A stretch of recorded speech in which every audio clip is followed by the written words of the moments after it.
2 minutes pour comprendre. Aujourd'hui, les infections urinaires chez la femme. Alors, je suis avec le professeur François Desgrandchamps. Les infections urinaires chez la femme sont très fréquentes.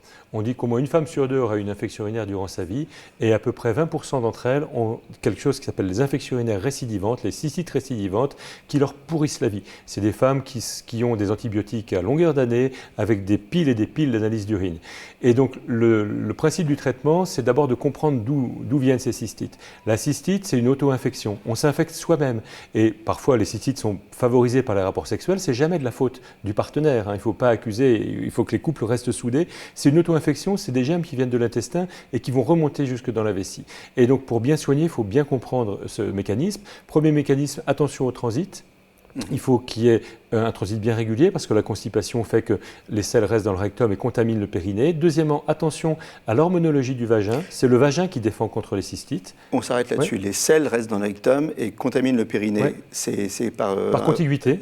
Par contiguïté, normalement le rectum est vide entre deux selles. Si on est constipé, le rectum est plein et l'anus c'est 4-5 cm. Les germes comme ça se disséminent. Et bon, donc deuxième. Il y a des règles d'hygiène aussi à respecter quand on va aux Alors toilettes. Oui, bien sûr, c'est celui d'avant en arrière, etc. Ouais. C'est un petit peu controversé, mais ça se transmet de mère en fille d'habitude.